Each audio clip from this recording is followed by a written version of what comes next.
gonna finally see it come to light once again as we enter the drafting phase for game number 2, where both of these teams have actually opted to swap sides. And an important thing to note is Team Vitality, they were able to get a win from red side, and now they're on blue side. So will this increase their chances of winning? Yeah, it seems like that's the case, right? In yesterday's games, almost all of the games for the teams that were on the blue side, they've been winning.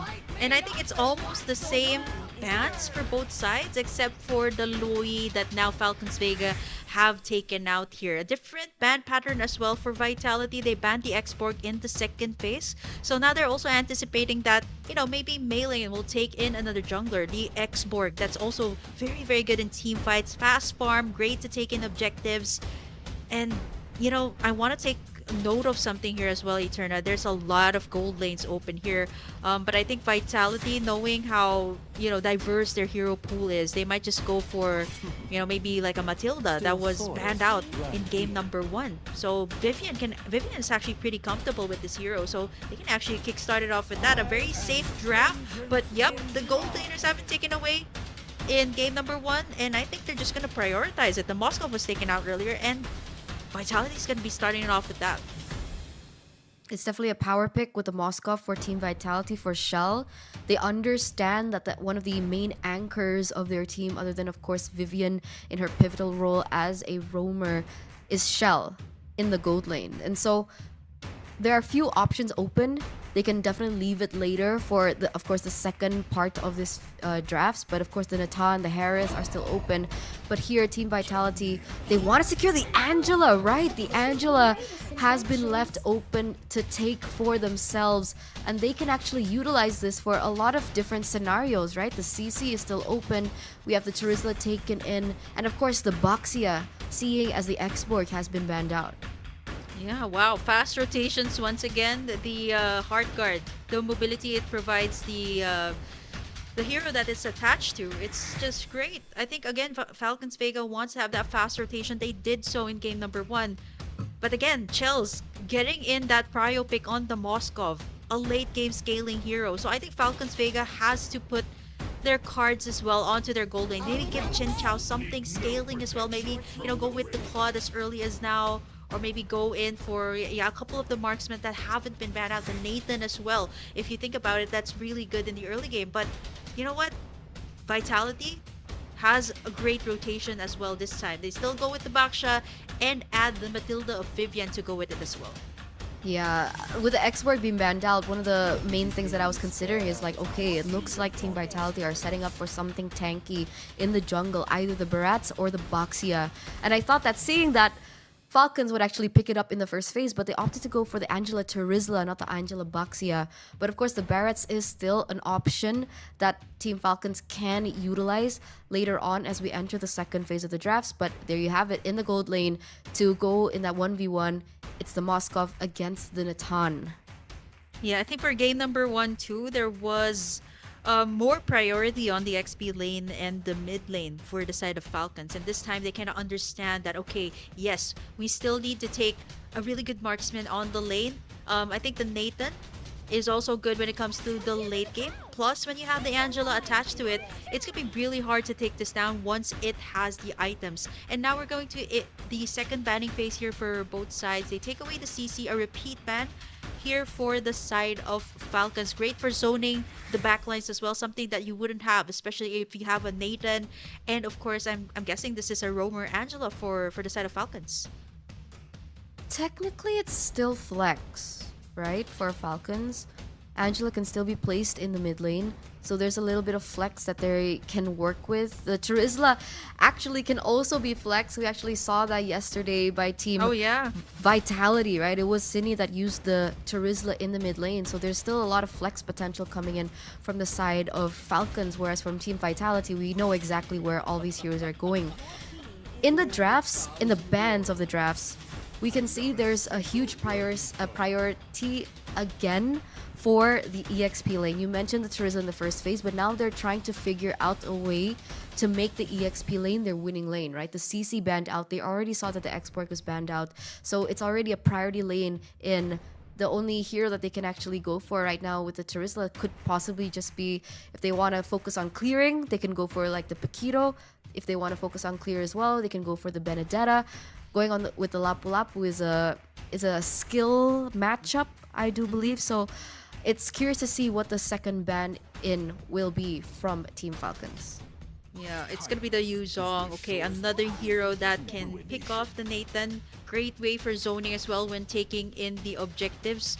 So that is a scary lineup if ever they do have that. Smart Man's coming out from Falcons Vega, but it still leaves the heroes like Lapu Lapu that that Fumi Echo has picked up even in the games yesterday. Great way to engage in the team fights as well, since it seems like Falcons Vega wants to go for that. They got the Angela, they got the Terizla, and right now for Vitality, they're just taking away all of the possible junglers here for main lane. The Martis is out. I haven't seen any Barretts today though. Like it's quite refreshing not to see a Barretts and a Fredrin being picked up here. They're both open for the taking. It seems like it's another route. So the Martis and the Alpha will be the final two bans here of Vitality. Good ban in the Alpha, right? If they want to go for a little bit more to say in the early game, the Alpha is such a great counter towards the Baxia to, just inhibit its regeneration. Of course, that big HP that it already has with the base HP for the Baxia. So the Alpha taken out is great. And now it's forcing a question, right? What jungler, like you mentioned, will they be picking up for themselves? Melee so far in the past has picked up things like the Nolan, the Martis has been taken out, and the Hanzo. So will we be seeing something new for Melee here? But they go for the Fredrin. Okay, yeah, a classic Fredrin. Yeah, I've seen this. I've seen this yesterday. I've had dreams about the Fredrin because I've seen this in every single draft. I was pointing this out, right? Like all of the possible junglers, there's still the Barretts and the Fredrin. But then again, you mentioned the Flex, right? But since there's a Terizla here, it's still pretty much up in the air what this is gonna be, right? Like maybe again, it could be a mid lane Terizla. It happened yesterday. Fredrin in the XP is also a possibility, but most of the time we see it in the jungler position. A great front line here for the side of Falcons Vega. Now Team Vitality still needs their mid laner and of course their XP laner, something for Fumi Echo. If they want to go for early game, pick up something like the Lilia, right? Really good clear, very fast rotations. Arlet is a great answer because they need some CC tools to utilize. But what? All right, Wow. a Xavier for the second time in the Snapdragon Pro Series Women's League. Ladies and gentlemen, you don't see this too often, but the Xavier will make his second appearance. Still sitting at a 0% win rate. Will it break today in the hands of Team Vitality, the defending champions of MWI? Yeah, this is what makes female MLBB interesting. And if you have a lot of heroes under your belt, you were talking about the Hanzo. But wait! Hold on, is this a jungle Helter? Or It could be a roam. Rome? Yeah. Okay, yeah, they're just playing with us right now. They're just switching it to make us even more. Oh, I think it's a Rome. It's Yes. Helkert. Signature Beloyski, we've seen it time and time again. Even in the Philippines, we've also seen it being placed in the roam. It's not your average roamer, but technically you do have that playmaking from the Terizla already, so this Helkert will be more focused on damage and more focused on the kill pressure on these side lanes. They recognize that Shell has been a problem since yesterday, since every single tournament that they have met in, and they are looking for an answer to it. The answer is an assassin in the roam to put the kill pressure and to put pressure onto Shell in that gold lane. Wow, man, the meta from MPLID can be felt here. And I think it's a great answer. I mean, usually I would see, when it comes to ranked games, when it comes to other tournaments, there are other types of heroes that are brought out, right? Like you mentioned the Hanzo or like assassins to actually pick off the backlines. Usually the answers are usually Yuzong, heroes that can zone the backlines, but yeah, why not just go for an assassin? Dark Knight Falls, you can also pop that in when you're securing the objective. So Falcons Vega, they're just putting all of their cards on the table, all of the possibilities here right now, since Vitality is already on a match point here. And if they win this, they're gonna go straight to the grand finals here of SPS. All the cards are on the table now, ladies and gentlemen, as we get into game number 2. Will this strategy, will the Helkert being placed in the row, Fortile be the answer that they most definitely need. But right now, Thal is getting pressured. Oh! Okay. That was an early kill given to the side of Falcons. Oh. Wow, Vivian! Okay. That is 2 for under the belt of Team Vitality. So they're like, okay, if you guys can play the early game, we can be as aggressive. That was way too aggressive coming out from Vivian. She also got the Quantum Charge, understanding that she can get those early game kills as long as these members from Falcons Vega are down. Yeah, mana and of course movement speed is going to be the answer here. Shell gets caught really low, but of course the Matilda is still there to back her up. Remember, Falcons need that level 4 power spike. Maylane has that level 4, is really low, gonna be able to dash away, but now Thal, the only one left there, level 3. No level 4 just yet, but that's massive pressure onto the gold lane here, and Team Vitality already off to a great start. The turtle, a lot of them were taken in by Falcons Vega in game number 1, but I think this time, right, like there were a lot of pokes, a lot of kills that happened down there in the gold lane. This should be Vitality that has a much better position. There's no Dark Knight Falls just yet, so they can go ahead and start that up. Oh, that's still a lot of damage coming through in the early stage of the game by the Hellcurt. But again, you're right. That level 4 power spike for Thal is going to be very important as both of these teams are posturing around the next neutral objective, Violet. There's the final slash coming through from their side penalty zone from Violet. And now Thal as well does not have that level 4, will not go for more. Pipals gonna get worked on here by Violet. Has the heart guard, gonna get immobilized there, but here comes Vivian to the rescue. As well to dish that final kill, make that 2 for the side of Vitality, and just like that they go straight for the turtle. This is it, right? This is what that composition that they brought is made for. But Circling Eagle defensively there doesn't actually go for the risk. But back again, right? The composition that Team Vitality brought in for game number 2 is quite different to what we saw from game number 1. And game number 2, they're more focused on that early game, right? We have Pipals with a Baxia. We also have Vivian with the Matilda, and we can actually see it come to life. The problem though now for Falcons Vega is, wait a second, Shell. Yep, he's gonna get taunted here. There's Vivian on the back line to make sure that she is safe. I think they were trying to go for the taunt, and then Thal goes in for the final kill. It's an execute. Hellcurt, by the way. Here comes the Dark Knight Falls. Will she go for it? He has the hard guard as well, but they're able to clear out the lanes. I'm not so sure if they're gonna go for more, but Vitality, again, they know every single move that Falcons Vega has been doing, right? Like Thal, there has to be some sort of surprise play that's gonna be done here, because most of the time it is gonna be her to engage, maybe have Mailing there to, you know, soak up the damage, go in for the taunts to be able to get in the targets that they want. But so far, it is Vitality that has the control right now. 100% agree, but wait a second, Vivian! Okay, she has the... Okay, Circling Eagle out to safety. He's the pine. Luckily. He is a... Yep. Yeah, that would have been a kill going to the side of Falcons Vega, but hold on. Pipals gonna go for more. Chin Chow does not have the hard guard just yet. Thal right now getting cornered in between 2 as Vitality and Falcons Vega, they disperse for now. These two teams are both so active in game number 2 because that's what their composition was built for, right? With the Hellcurt, Falcons Vega want to look for picks as much as they can, and it is a little bit of insurance in towards the late game, right? Just in case that early game pressure that they wanted them to have is not there, they still have the late game, right? With an Atan to bank in with the core damage, but of course the Hellcurt to utilize in the macro plays to look for flanks to take shells down. So Team Vitality is still holding on to this early game, and it looks like they're looking to get more out of it. Both of these teams, once again, circling around the next neutral objective. People's at level 8.